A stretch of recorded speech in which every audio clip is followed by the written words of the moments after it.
The number one show I know that we all agree on is Break the Bank with X Lerk and Dion. Welcome back to another episode of the Break the Bank podcast. It's your boy Lerk and Charles. We back in the building. Gotta talk some more Shogun. Episode 8 just came out. Yo, you already said you tight, so I'm gonna let you could lead the way on this. I'm not tight, man. You just, like I said, I'm sure it's gonna work out in the end, the grand scheme. Hey, man, but I'm not killing myself so you can get your shit off. Just that's what. You talking about the big homie, right? You talking about the big Yeah, homie. man. So here's the thing though. I feel you, right? I feel you. But I don't think Toranaga wanted him to do that. Like, how do I explain this? So like it seemed that way, right? Because of the conversation he had with Mariko after that, when he said that he knew his duty well. But you could see the pain in his eyes. And you could see like the confusion. Like he tried to get him to stand down. But he ain't tried to get the other dudes to stand down when they first spoke up. I feel like he wanted somebody to do that. He wanted somebody to rebel and commit seppuku because he was gonna turn himself in or pretend he was, as we all know now, that he was pretending to turn himself in and surrender. But I don't think he wanted it to be him. Right. I think like he said, Hiromatsu knew his duty well, and he was a loyal confidant and a loyal soldier. And he knew that those dudes was gonna have to commit seppuku because they was not walking out of there alive. And those is his soldiers too. Right. Mm-hmm.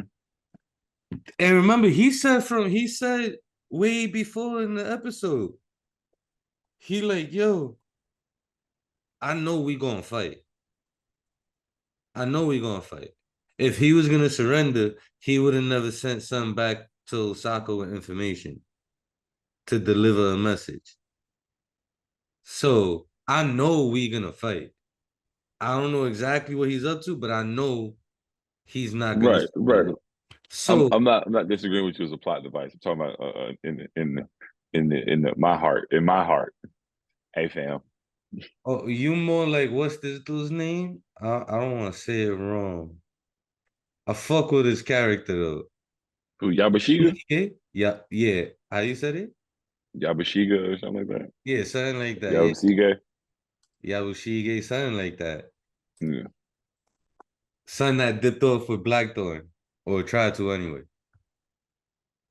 So I'm not gonna lie though, like since you started off with that scene, that I first off, that scene was fire. Mm. That scene was fire.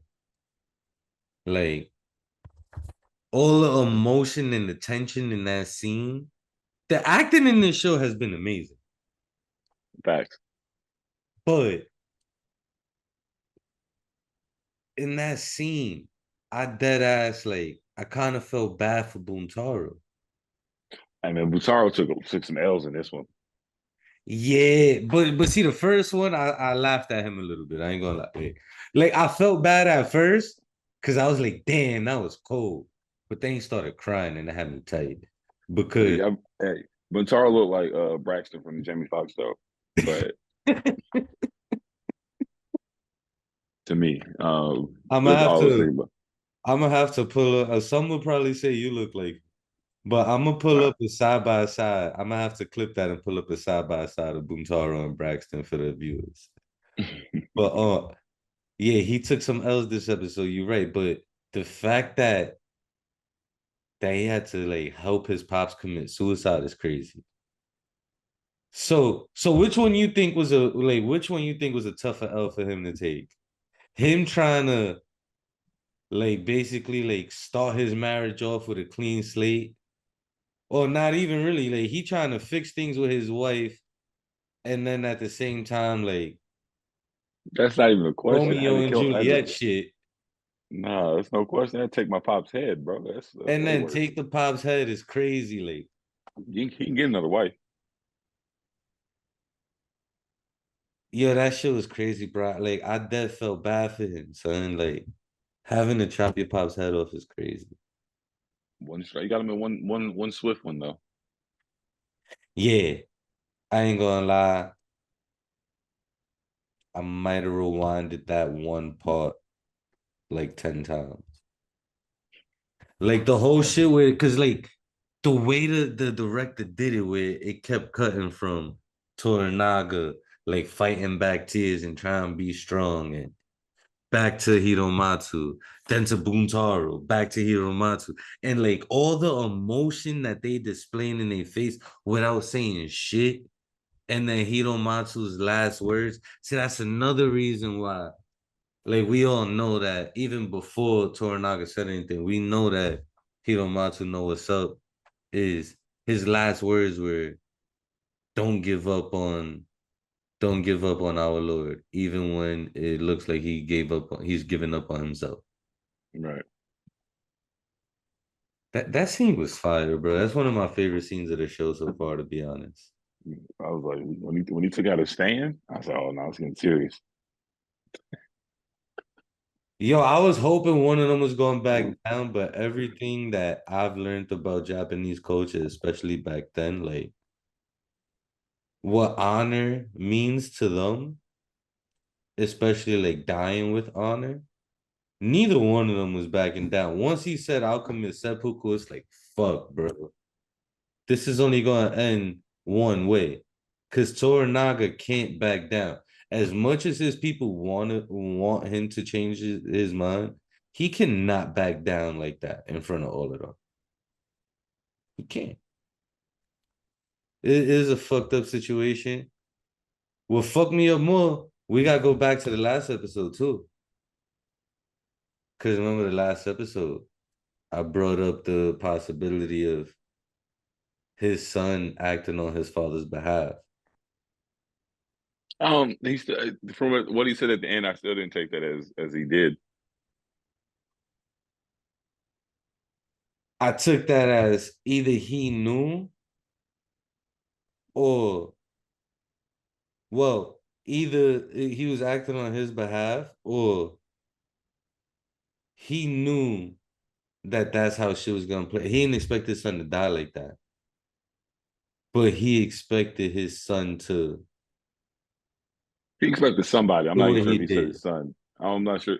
He expected somebody in the little tent, teepee, whatever that was, set up to do something.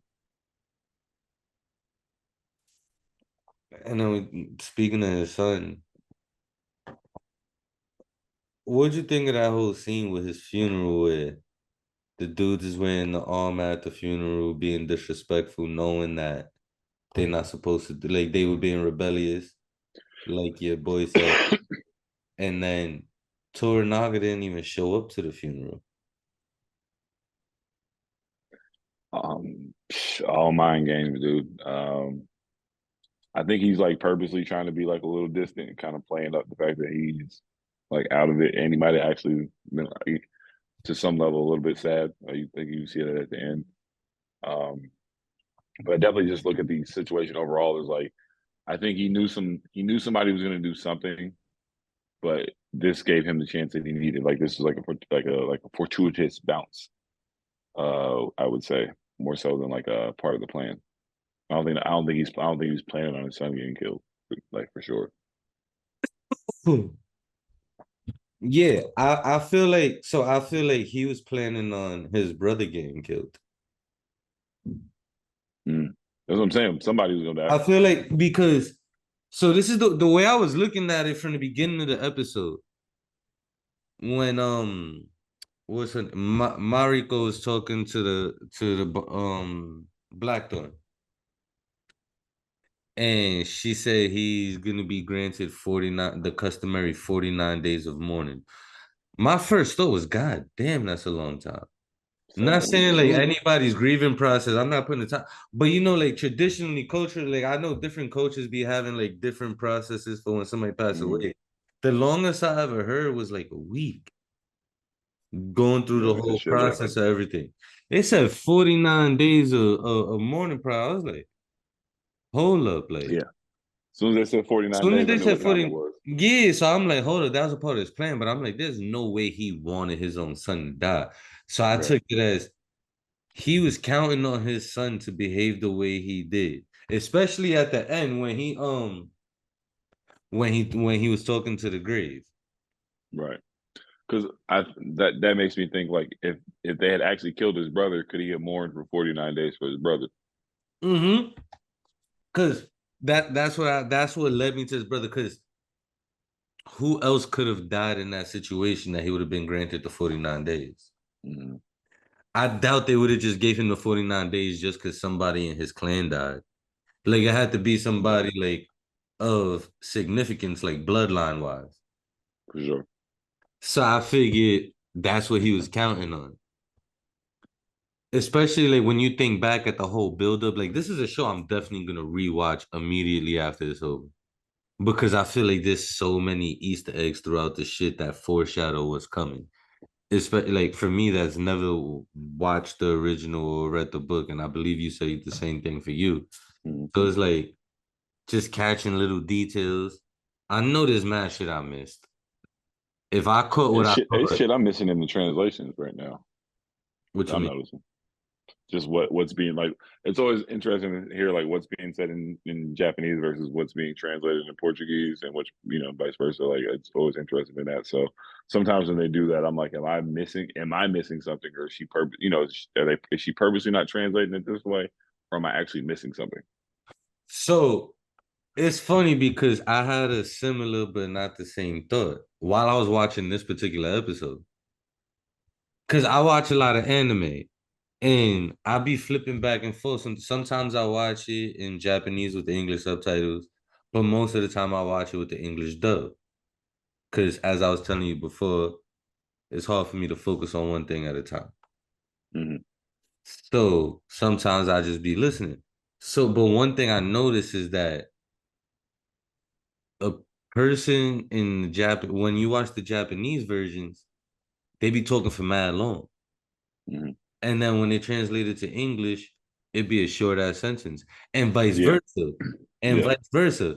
I'll watch the same scene in Japanese and an English dub of an anime. And in English, they talking for 3 seconds, 4 seconds to say one, two sentences.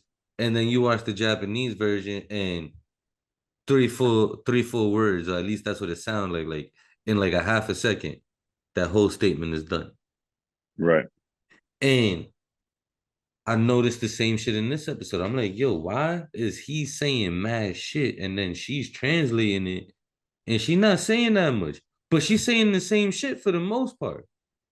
But I feel like she, in some instant, I feel like they just do that in general, like on purpose. Like it's just more concise. Like you think about it, like if you was to translate from English to Spanish, I don't know how fluent your Spanish is, but like you say something in this, if you say something in English and you translate it to Spanish, a lot of the time it take you be having to say what's 3, 4 words in English be 2, 3 sentences. It sound like when somebody talking to you in Spanish to say the Yeah, sometimes same I do. exact shit. Mm-hmm. So I feel like that's just organic, and part of it also is she don't be wanting to say everything that either one is saying. Like she's trying to keep it as polite and peaceful while keeping it as close to the tone and conveying their intended message. Because a lot of time they be saying reckless. Like when you go back to the scene with Yabushige, his name is Yeah, Yabushige.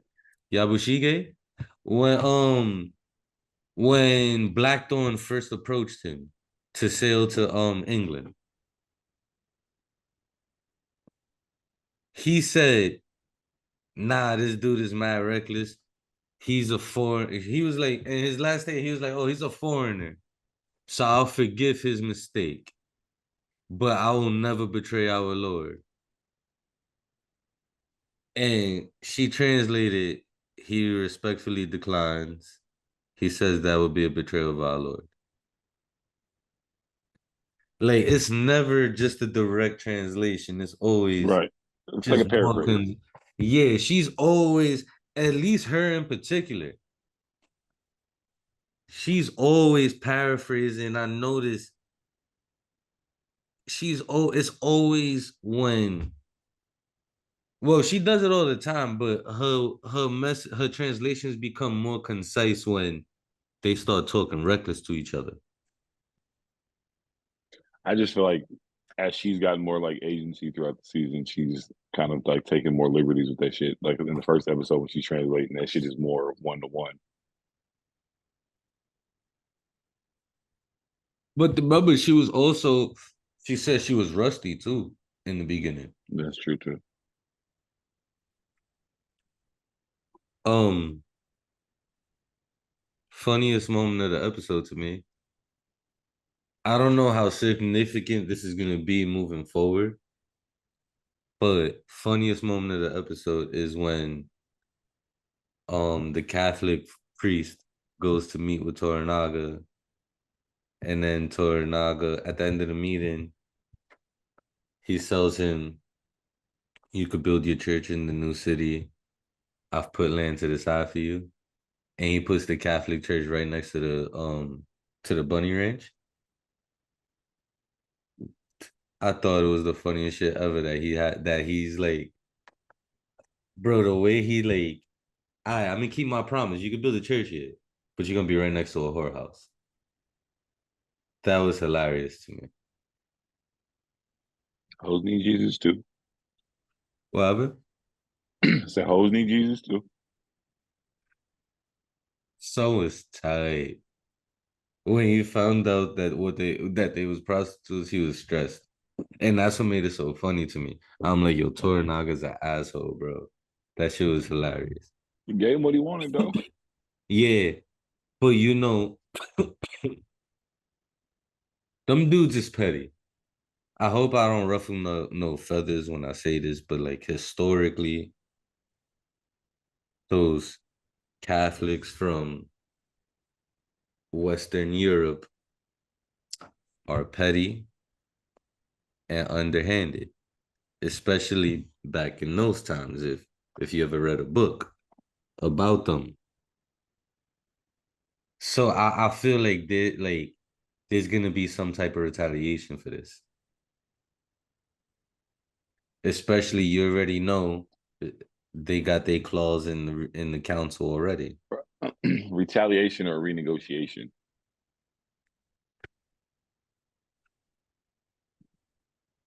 I'll give you a better plot of land if you do. So maybe it might be Toranaga to be like, I'm gonna give you the shitty piece of land, so you got to come back to me with some other with an offer of can I get a better spot, and then now we can talk about some shit. Who knows? You know what?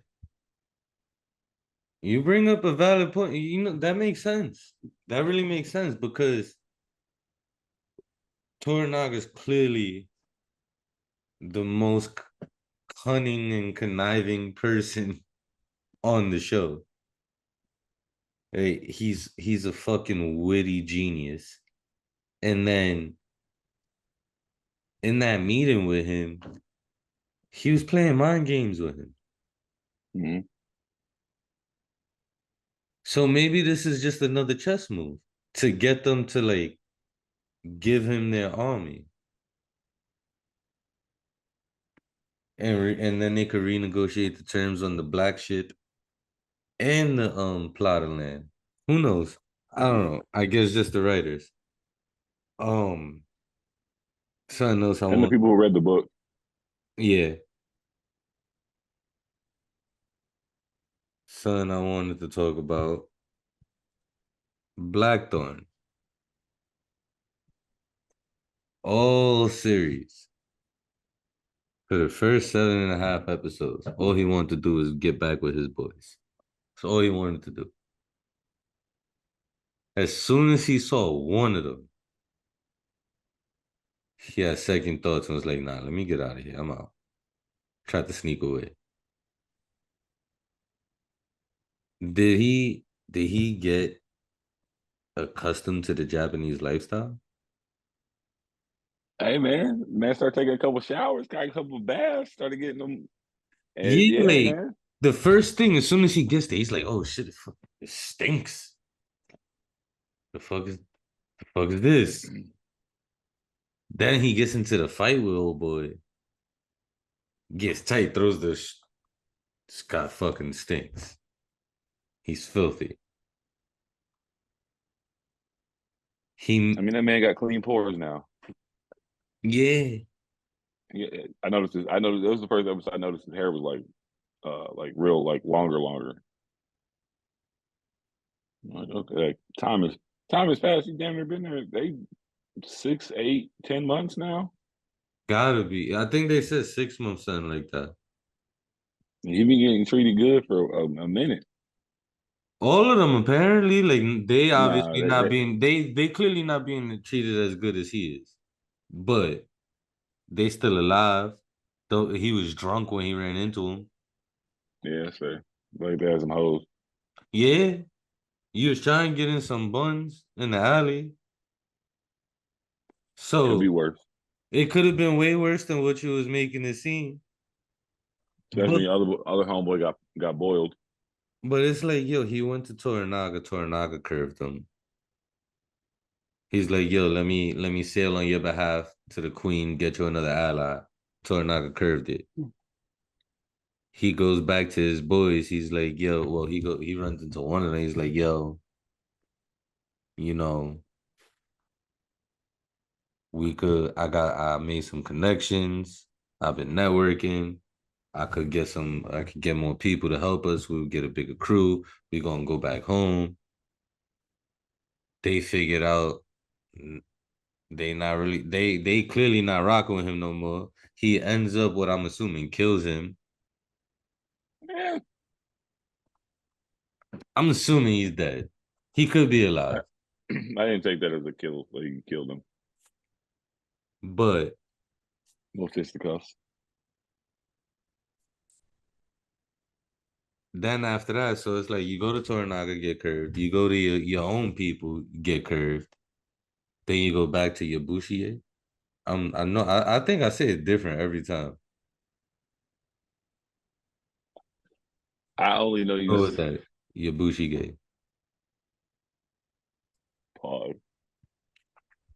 So now your Bushige curve you too. But then yo, it's crazy. Like Toranaga really had all this shit mapped out, bro. See, I thought at the end when he said like he's like they're short winged something, and I was like, oh okay. I paused it because I had to pee real quick, and I thought, but I did think I thought he was gonna like.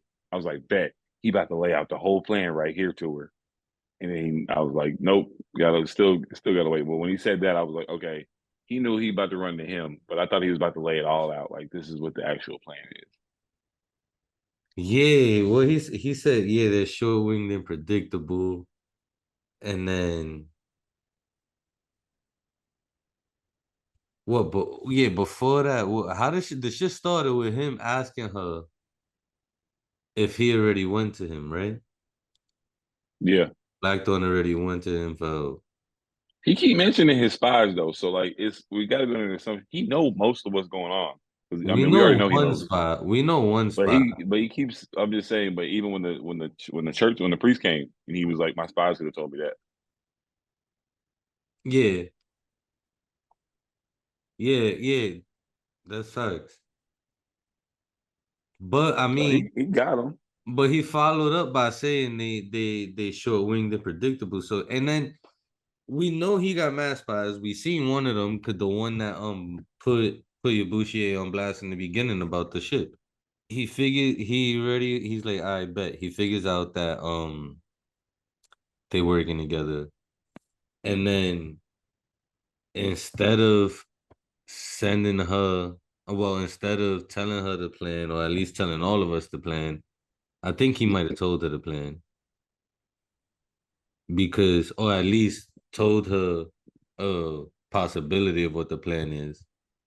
Because he asked her, is she ready to do her part? Well, I think her part is always to go to Lady Ochiba and convince her To convince her what? to join him, I don't think he's gonna try to convince her to join him. I think or it's at least up for not her. marry old boy. I think it's up for Ochiba. And I think Mariko's gonna get body. I think she's gonna be a sacrificial lamb. I think Nah, he's gonna send her there to talk to Ochiba, but he knows Ochiba's gonna kill her. nah.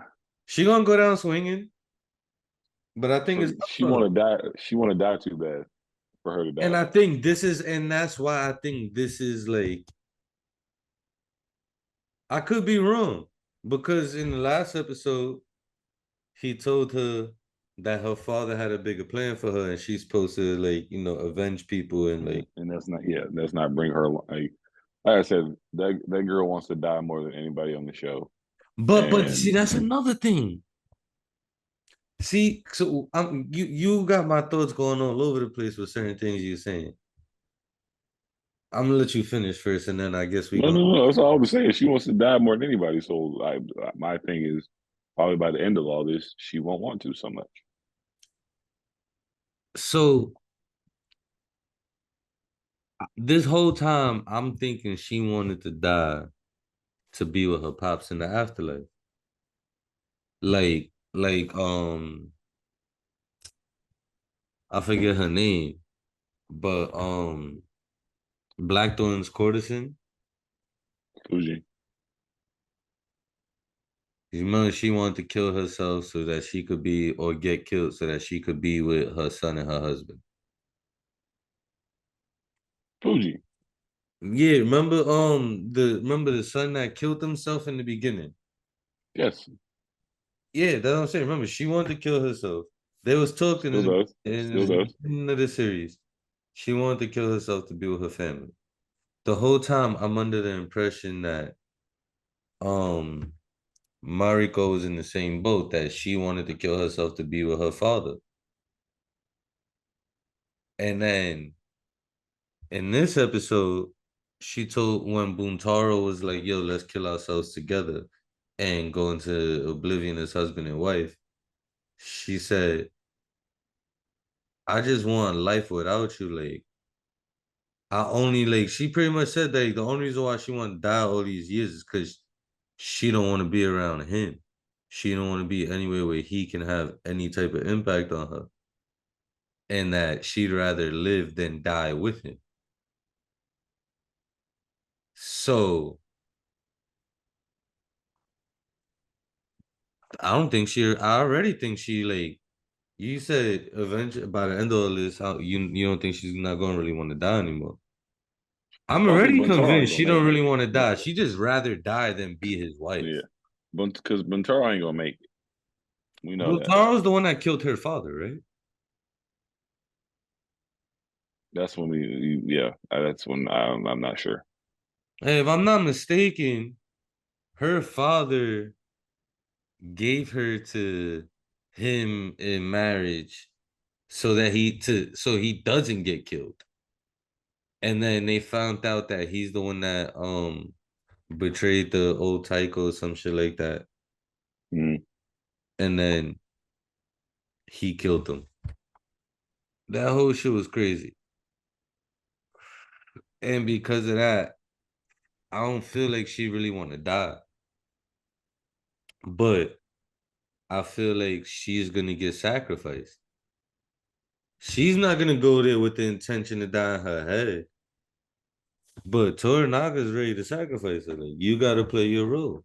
My son Nah. died for this. My son died for this. My best friend died for this. The You plan can't might be to have to just die be for this.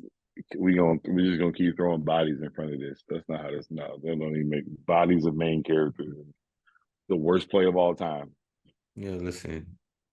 If it's a time, it's a time. I'm confused about one thing though. The episode still fresh in your mind? Fresh enough. Did Ochiba kill that nun? No, I thought so. I like rewatched it when I was watching it. No, that Cause, wasn't a nun. yeah, that was the chick Tycho's wife. that was the chick that she ended up becoming a nun. Oh, I guess she was a nun. Yeah, That's the one that throughout the shit that you kept seeing her with the shit, the nun thing going down her shit. I She just the one referred to that the Tycho's. She was the Tycho's main wife. That's why I call like that's where I conceive her. I don't think of her. I wasn't thinking of her as yeah, a nun. she was the original one, and then she's the one that she was giving her all the shit. She helped Yeah. her get pregnant. So you raised the question last week. Do we know if that's the Tycho's son, the heir?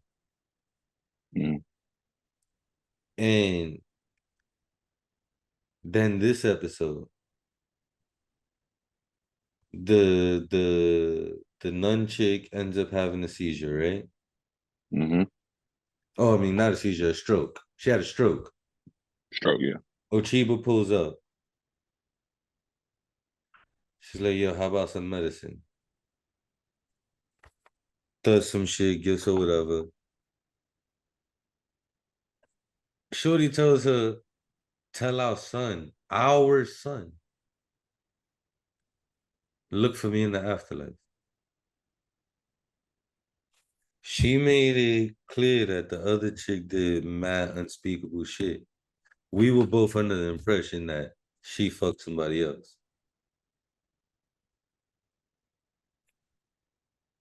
This her little final word shit on her last breaths telling her, tell our son, look for me in the afterlife. Some shit, some shit. And then Ochiba like slipped something in her little gown or whatever before Mm-hmm. she left her kimono. That's why I'm like, yo, did she just kill her to make sure that a secret don't come out? Nah, that's not what I thought. I thought she actually gave her some medicine. So why the way she slipped that shit in, like I don't know, like they never show her take anything out. I thought she took out the medicine. They never show her take out the medicine though. Oh, okay. That's how I took it. I mean, I have to go back and rewatch it, but That's what I'm saying. Like they never show her take anything out. They said somebody get a doctor. Next thing they cut to her running over there, and there's somebody hovering over her saying that she had a stroke. Was she supposed to be the doctor? I don't fucking know. But I doubt it. I'm assuming that the dude that was on the floor is talking about she had a stroke was the doctor. And cause she was yeah, so because she was serving as the Tycho's wife. Why would she be serving as a doctor at the same time? Tycho's not gonna allow that. I don't know. That seems So like it just seems like plot that is in backstory and shit that hasn't been really filled in. So like I ain't gonna read too much into it yet. yeah, so it's just like the fact that they never showed her take nothing out. And then at the end of everything, she puts her hand down. She puts her hand back over her. And then she reached the way she did it, like everything just felt mad suspect. It didn't seem normal or natural. Especially given the way that they've portrayed this character for so long. I'm with you. She did seem sad though. I give her that. She did seem sad. She had that little brief moment where she looked like she was about to cry, and then she composed herself. But I don't know, like I you said you don't think she killed her, right? It was just some Mhm. medicine. Maybe I'm Yeah. bugging. That's how I was a little confused about that scene. I could be completely wrong, but that's just how I interpret. Or even if she gave her some medicine, it was just some compassion shit. Like it might have been some put her out of her misery medicine. Okay, I could also I But guess I, I can see that as a whatever happened, possibility. I didn't put it with like she was trying to be foul because even then in the next scene, she bowed her head to old boy. But remember this. But remember that was one of the other things she told her too, before she gave her the medicine. Right. She No, I'm said, with it. she said, you need to get away from him. He comes from nothing. He'll always be nothing. You need to go side with Toranaga. You need to let go of the hostages and cut all this nonsense. And then that's when she asked if she want medicine. And then she goes back to Ishido, which is the complete opposite of what her advice was. And she bowed to him. So that's just more like, yeah, I'm convinced she killed her. That's just more evidence for me. Okay. That fits my narrative. At least that's the way I'm twisting it and interpreting it. My narrative is it gets 2 episodes left. There's 2 episodes left. Anything is possible, man. What do you think is gonna happen in this next episode? I got no fucking clue because I don't know what the plan with Blackthorn and Yabashiga is. So I got to see what comes of that. That's what fucks me up, though.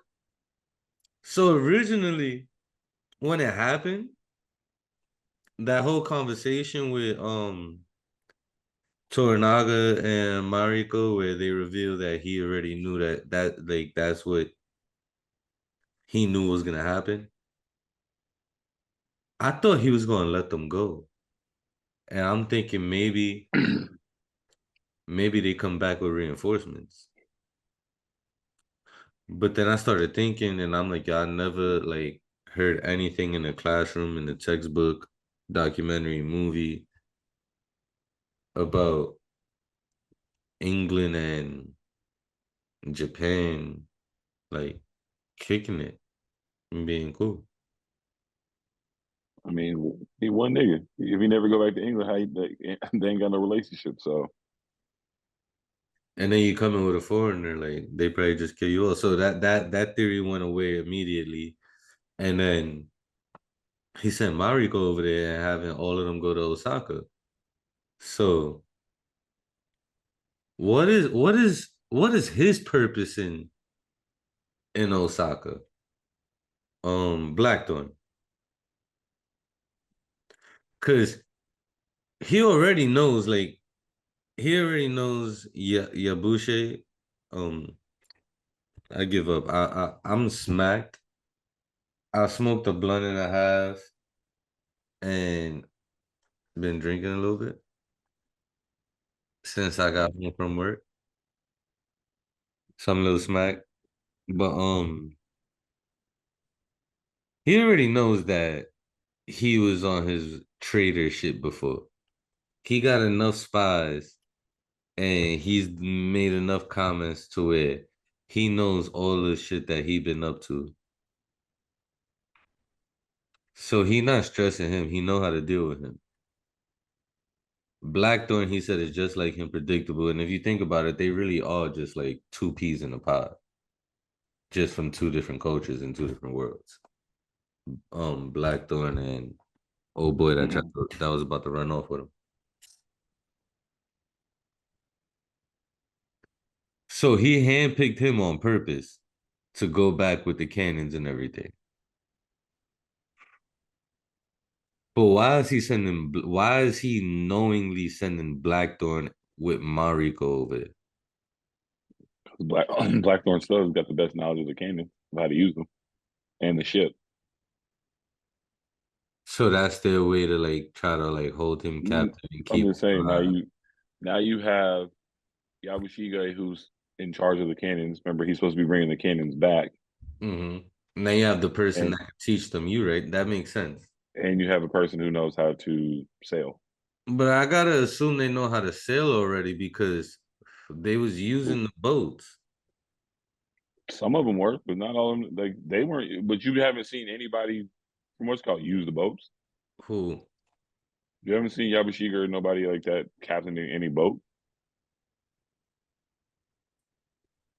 He's the one that got that pulled up on the boat with when they first grabbed Blackthorn in them, wasn't he? Oh no, that was his No, nephew. That was his nephew in them, right? yeah, I mean, them niggas are not a line, bro. You're right. Well, he clearly got people that know how to do it. They ain't need Blackthorn to get to Osaka. They've been to Osaka mad times. And They walked. but they used the boats before though, because Toranaga and Hiromatsu came back on the boat. Hiromatsu you saw on the boat twice in the beginning. Yeah, but once again, you haven't seen another just random person just like anybody just grab the wheel. No, but that's what I'm saying is that he could have sent some of those nobodies if it was just to be a pilot. He could I've have seen sent niggas with any of those boats. nobodies that's The only two ships I've seen are captained by white people.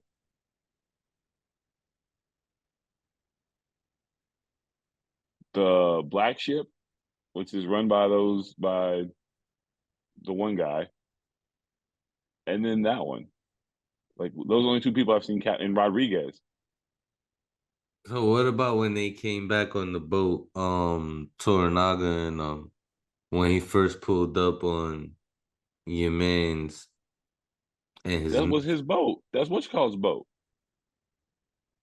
I thought that was the I thought that was black what's it called? I thought that was his boat. nah, Blackthorn's boat was anchored in the water already. I thought they took that boat when they left. Nah. Okay. I'm not And I then haven't remember, seen it. Yeah. Blackthorn wasn't on the boat with them anyway. Okay. I'm just saying, like, they ain't need if that's why I'm saying it has to Like be you gonna spend more than 9 minutes on who piloting these ships. You ain't seen a that. shot of nobody else being the fucking what's it called. I don't know who's on the ship. You don't either. Yeah, no, but my whole point was that, yeah, we spending too much time on that one specific point. My whole point of bringing that aspect up was it has to be more than just him being a pilot. Like his role in going to Osaka, it has to be more than just him being a guide in the water. Like there has to be a much bigger reason of why Toranaga sending him over there, specifically with Mariko.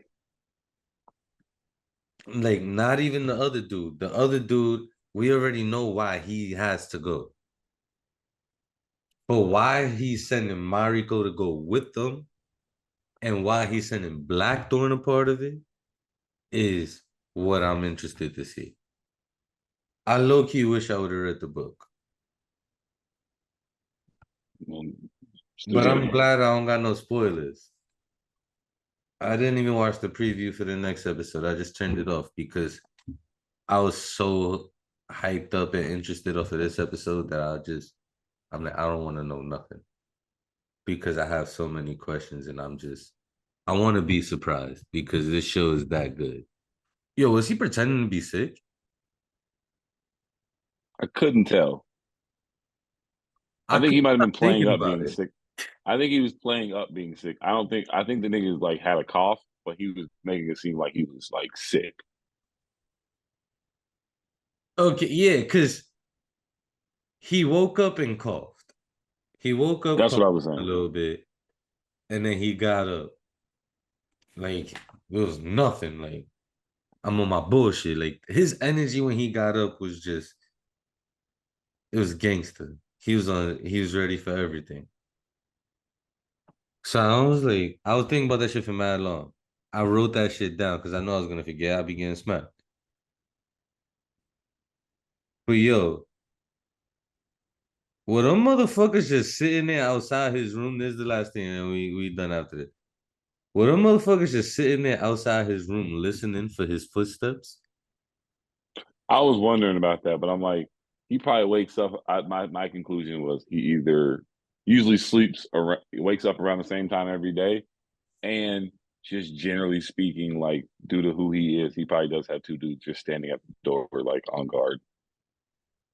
I believe the standing on guard part. Because niggas been That running good. through, running down on people. Yeah, But do you have these people trained to the point where bro woke up, got up off the floor, took two steps towards the door, and they just pulled the door open for him? I mean, I'm sure nigga it's paper walls. Like Yeah, but you really but to open the door without like the timing of everything, it was just hilarious. I was like, nah, this is dumb funny. These niggas really just sitting there. And they like those people that be collecting the balls in tennis. They just sitting there crouched down in the corner and they're like, that shit was dumb funny to me. You just felt better if the nigga had to stand there at the doors for like 5 extra seconds while he waited. Nah, bro, could have opened it himself. Either like, it's King Joffrey Joe over there, but all right. That's it for this episode of the Break the Bang podcast. We done with episode 8 of Shogun. Episode 9 next week. We got 2 more episodes and then it's over. I'm disappointed that we only gonna get 10 episodes, but I'm hyped to see how everything turns out.